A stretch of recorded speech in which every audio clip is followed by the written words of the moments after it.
Bien,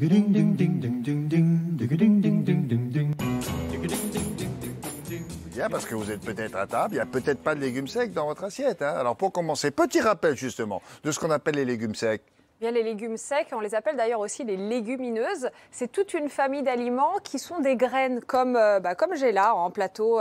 Ça peut être des haricots rouges, blancs, noirs. Il existe aussi les lentilles, les lentilles brunes, vertes, les lentilles corail comme on a ici. Les pois qui peuvent être des pois cassés, qui peuvent être des pois chiches. Et puis les fèves également. Et toute la famille du soja. Le soja est une légumineuse. Comme là, on a du soja jaune, mais il en existe de plein d'autres couleurs, bien évidemment. Et ces légumineuses ont en commun des valeurs nutritionnelles très intéressantes pour notre santé, ce dont on va parler, à tel point que les légumes secs ont été mis dans les recommandations nutritionnelles par l'Agence française de l'alimentation, l'ANSES, en janvier 2017. Alors ça, c'est pour la présentation physique. Alors, on a hâte de savoir ce que peuvent nous apporter ces légumes secs si intéressants pour notre santé. Peut-être pas tous à la même valeur, mais bon. La plupart, quoi. La plupart. À quelque chose près, ce que je vais dire, ça vaut pour quasiment tous.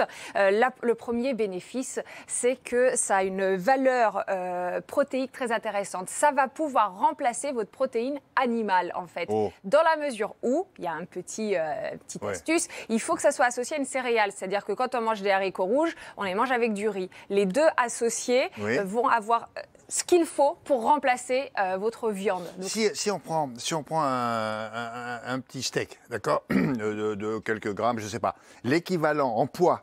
C'est quasiment la même chose. Avec du riz et vous avez dit quoi? Des haricots rouges, par exemple. Et là, vous dites, c'est pareil. Quelque chose près, ça sera légèrement plus. Pour la protéine, oui. C'est génial, c'est une très bonne alternative pour ne pas avoir les mauvaises graisses en plus de la viande. Donc et c'est bon en plus parce que, encore d'autres bénéfices d'ailleurs, c'est riche en fibres. Et les fibres, je le dis souvent, c'est bon pour le transit intestinal, mais pas que. C'est bon aussi pour la prévention... pour les muscles. Ah, pas spécialement pour les muscles, les fibres. Les fibres, je suis désolée. Non, mais les protéines, oui. Il a des muscles un peu fibreux. C'est parce qu'il a des muscles fibreux. Non, mais les protéines, oui, par contre, pour les muscles, je suis d'accord. Mais les fibres pour le transit, pour la prévention des maladies cardiovasculaires, la prévention de certains cancers, et ça a été prouvé, hein, surtout le cancer colorectal, et le surpoids, l'obésité. Et puis, une source de fer très intéressante, à condition, encore une fois, comme c'est du fer végétal, pour que ce soit bien absorbé par votre organisme. Lorsque vous mangez des légumes secs, il faut qu'il y ait de la vitamine C dans le repas. Donc, une crudité, un petit filet de jus de citron en entrée ou au cours du repas.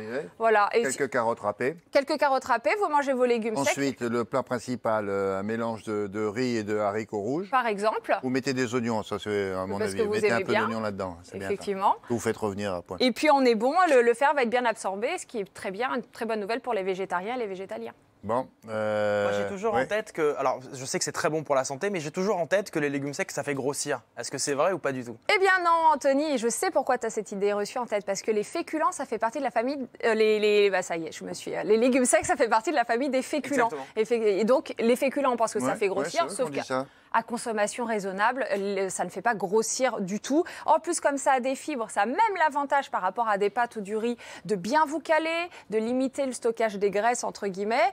En plus, ça diminue le taux de cholestérol, ça a tendance à diminuer les problèmes de sucre dans le sang, c'est presque magique. Hein. Et c'est sans gluten naturellement, donc c'est bien pour les personnes intolérantes au gluten. Quand vous racontez ça, on dit non seulement c'est bon, mais c'est quasiment un médicament, quoi. C'est incroyable. Non, mais c'est vrai. Les effets bénéfices, bon. Alors, cela dit, moi, je me fais l'avocat du diable. C'est pas très digeste, les légumes secs, voilà. Et c'est pour ça que les gens n'en consomment pas beaucoup. C'est vrai, c'est faux. Sauf que c'est une idée reçue. Alors, il faut que j'explique quand même, parce que la consommation régulière de légumes secs va diminuer les ballonnements, au contraire. Mais j'ai bien dit la consommation régulière. Je vous explique. Les fibres dont je vous parlais, qui sont dans les légumes secs, vont fermenter dans le côlon, sous l'effet des bactéries. C'est vrai, c'est pas très drôle, ça donne des flatulences. Hein. Je pense notamment aux haricots secs. C'est ce que j'allais vous dire. Voilà, c'est ça. Oui, haricots, on est tout le temps, c'est pas faux, ça. C'est pas faux, mais il faut savoir que plus vous mangerez des légumes secs et des fibres avec l'activité physique aussi, ça joue, plus vous allez absorber ces gaz, en fait. Vous allez moins fabriquer. Donc, il faut habituer. Donc, c'est ça. Au début, vous avez des ballonnements. Vous dites, mais continuez. C'est ça, continuez. Continuez, ça va se calmer. C'est vrai. C'est vrai. Bon, alors, mais il y a certaines personnes qui constatent des problèmes digestifs quand même avec les légumes secs. Non, oui, bon, alors, quoi qu'il arrive, si jamais, malgré le fait d'en manger régulièrement, vous avez des problèmes, j'ai des astuces. Déjà, la veille, faites tremper vos légumes secs dans de l'eau froide. Voilà, ça va permettre... et puis, dès que l'eau se trouble, vous la changez. Quand vous faites cuire, dès que ça bout, dès que vos pois chiches bouent, vous changez l'eau de cuisson. Et là, on a déjà amélioré au niveau de la digestion. Une autre astuce, c'est de rajouter des petites aromates qui sont très bonnes et qui empêchent la création des gaz. Je parle du cumin, de la cardamome, du fenouil et du romarin. Voilà.